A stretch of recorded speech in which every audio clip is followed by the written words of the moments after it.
বেহেশতের ticket বিক্রি করার নাম করে ভোট চাওয়া হচ্ছে। বাড়ি বাড়ি যে মহিলারা যাচ্ছেন, যাওয়ার পরে তালিম দেওয়ার চেষ্টা করছেন, কোরআন শরীফ একটা বের করে বলছেন দাঁড়িপাল্লায় ভোট দিলে বেহেশতের টিকিট পাওয়া যাবে। ভোট নিয়ে আমি কোনো সংশয় দেখি না, কোনো ষড়যন্ত্র দেখি না। বাংলাদেশ আজ ভোটমুখী, বাংলাদেশের মানুষ ভোট দিতে উন্মুখ হয়ে আছে। সুতরাং কারোর মনের মধ্যে যদি ভোট বানচালের কোনো স্বপ্ন থেকে থাকে, ওটা স্বপ্নই থেকে যাবে, কখনো বাস্তবে রূপ পাবে না। সুতরাং জাতীয়ভাবে ভোট নিয়ে আমি কোনো সংকটের সংশয়ের আশঙ্কাই নাই। দ্বিতীয়ত হলো, শৈলকুপায় সন্ত্রাসের রাজত্ব ছিল এক সময়। আপনারা যারা উপস্থিত আছেন তারা জানেন, গত 17 মাসে শৈলকুপার থেকে শান্তির জনপদ আর কোনো জায়গায় বাংলাদেশে ছিল বলে আমার জানা নাই।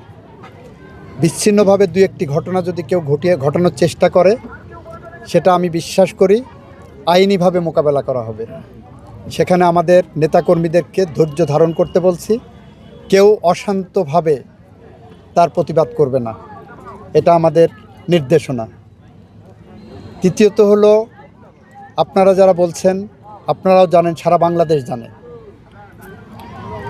যে বেহেশতের টিকিট বিক্রি করার নাম করে ভোট চাওয়া হচ্ছে। বাড়ি বাড়ি যে মহিলারা যাচ্ছেন, যাওয়ার পরে তালিম দেওয়ার চেষ্টা করছেন, কোরআন শরীফ একটা বের করে বলছেন দাঁড়িপাল্লায় ভোট দিলে বেহেশতের টিকিট পাওয়া যাবে। আপনারা দেখেছেন, তাদের একজন প্রার্থী ঝালুকাঠিতে বলেছেন সিগারেটে শুকটান দিতে দিতে দাঁড়িপাল্লায় ভোট দিলে তার সব গুনাহ মাফ হয়ে যাবে। আমরা বলছি এটা ইসলাম বিরোধী কথা, এটা শিরকি কথা একদিকে, যেমন অন্যদিকে আমাদের প্রচলিত নির্বাচনী আইন যেটা আছে, নির্বাচনী আইনের এটা লঙ্ঘন। কারণ নির্বাচনী আইনে বলা হয়েছে ধর্মকে অপব্যাখ্যা করে কেউ যদি নির্বাচনে ভোট চায়, সেটা হলো নির্বাচনে আচরণবিধি লঙ্ঘন। আমরা তার বিরুদ্ধেও কথা বলছি।